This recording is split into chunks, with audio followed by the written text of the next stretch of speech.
Halo, assalamualaikum warahmatullahi wabarakatuh. Bertemu lagi dengan saya, Gambar Pemula Channel. Teman-teman, hari ini saya akan menggambar dan membahas biografi singkat dari pahlawan Indonesia yang terkenal dengan strategi dan taktiknya saat melawan penjajah. Padahal beliau sedang dalam kondisi yang tidak sehat, tetapi beliau masih mampu bertempur dan membuat strategi yang baik. Siapakah dia, teman-teman? Tapi sebelum saya menyebutkan nama pahlawannya, kita intro dulu, oke teman-teman?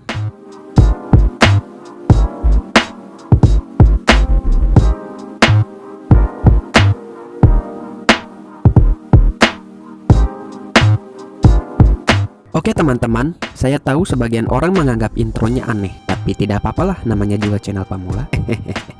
Teman-teman, sebenarnya teman-teman sudah mengetahui nama pahlawan ini karena teman-teman sudah melihat judul video ini dan thumbnail video ini. Tapi tidak apa-apa karena saya akan sebut lagi nama pahlawan ini. Dan nama pahlawan ini adalah Jenderal Sudirman.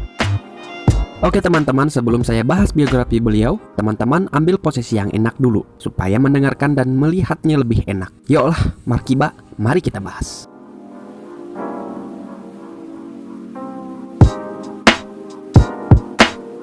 Jenderal Sudirman adalah seorang perwira tinggi Indonesia pada masa Revolusi Nasional Indonesia. Sebagai Panglima Besar Tentara Nasional Indonesia pertama, ia adalah sosok yang dihormati di Indonesia.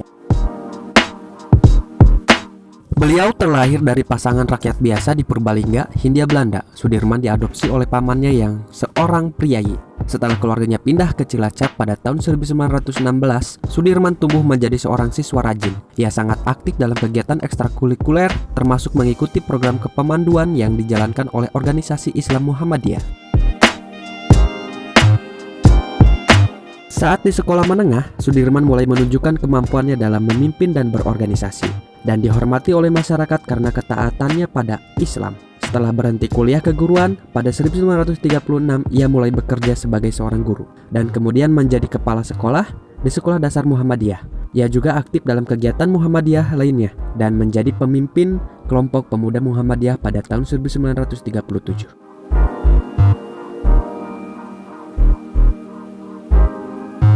Kemudian pada tahun 1944, ia bergabung dengan Tentara Pembela Tanah Air atau yang disingkat dengan PETA yang disponsori oleh Jepang dan menjabat sebagai komandan batalion di Banyumas. Selama menjabat, Sudirman bersama rekannya sesama prajurit melakukan pemberontakan hingga kemudian diasingkan ke Bogor.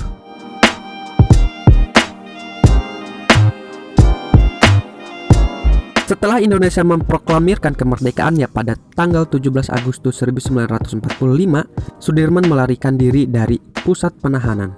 Kemudian pergi ke Jakarta untuk bertemu dengan Presiden Soekarno. Ia ditugaskan untuk mengawasi proses penyerahan diri tentara Jepang di Banyumas yang dilakukan setelah mendirikan divisi lokal Badan Keamanan Rakyat. Pasukannya lalu dijadikan bagian dari Divisi 5 pada 20 Oktober oleh Panglima Sementara Urip Sumoharjo. Dan Sudirman bertanggung jawab atas divisi tersebut.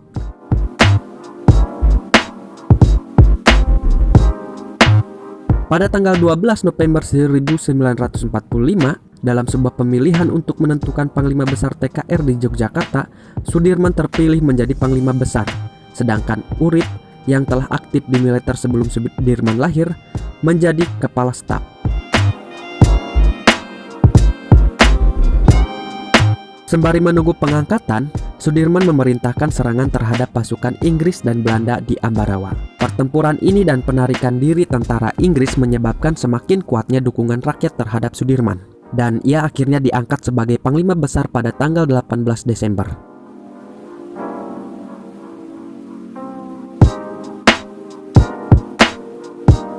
Selama 3 tahun berikutnya, Sudirman menjadi saksi kegelapan negosiasi dengan tentara kolonial Belanda yang ingin kembali menjajah Indonesia. Yang pertama adalah Perjanjian Linggarjati yang turut disusun oleh Sudirman, dan kemudian Perjanjian Renville yang menyebabkan Indonesia harus mengembalikan wilayah yang diambilnya dalam agresi militer 1 kepada Belanda dan penarikan 35.000 tentara Indonesia.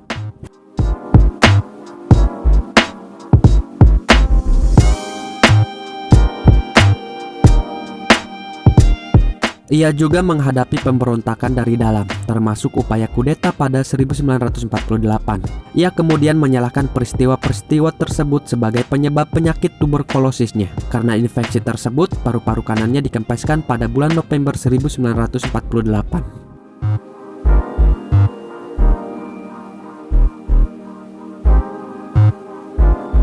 Sebentar. Loh, kok berhenti menggambarnya? Editor, tolong, ini kenapa editor? Cek, tolong, editor. Oh, pensilnya mau diserut. Oke lah, jangan lama-lama serut pensilnya. Saya lagi enak bahas nih. Tolong agak dipercepat ya, itu serutannya atau dikeriknya. Aduh, ini editor kenapa malah dimasukin video nggak jelas? Hei, editor, tolong videonya dipercepat. Ini penonton sudah tidak sabar.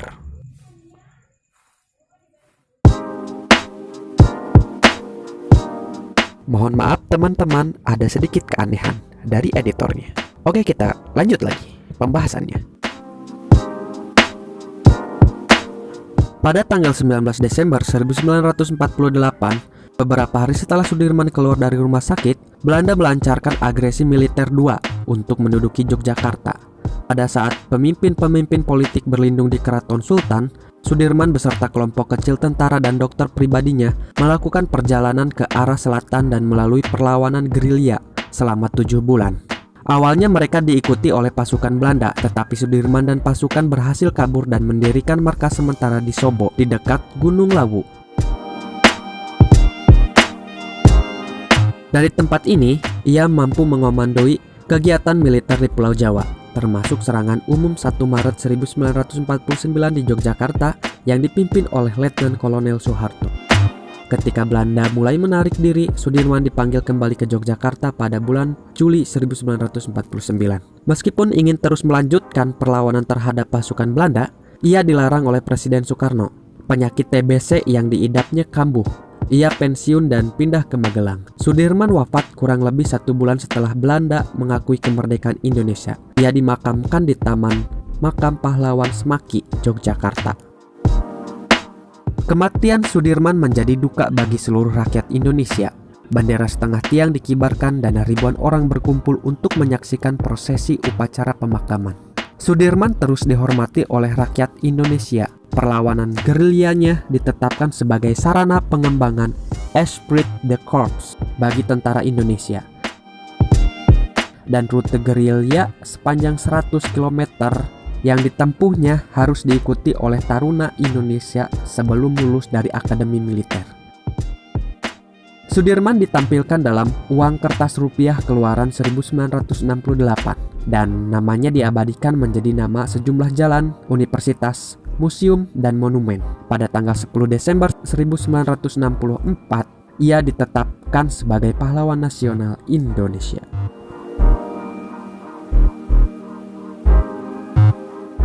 Nah, begitulah teman-teman biografi singkat dari pahlawan kita, yaitu Jenderal Sudirman yang menginginkan Indonesia merdeka dan lepas dari penjajahan. Kita harus bersyukur dan berterima kasih atas jasa pahlawan-pahlawan Indonesia.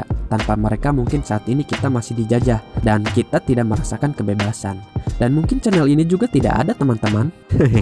Bercanda teman-teman. Dan inilah Jenderal Sudirman versi gambar pemula. Oh ya, ada kata-kata bijak dari Jenderal Sudirman, yaitu kejahatan akan menang bila orang yang benar tidak melakukan apa-apa.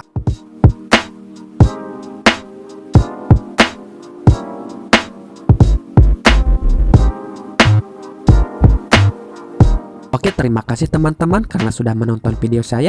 Semoga video saya bermanfaat. Jangan lupa untuk subscribe, like channel saya, dan bila ada hal yang perlu teman-teman ungkapkan, saya selalu memberikan gratis untuk berkomentar di bawah. Terima kasih. Wassalamualaikum warahmatullahi wabarakatuh. Bye-bye.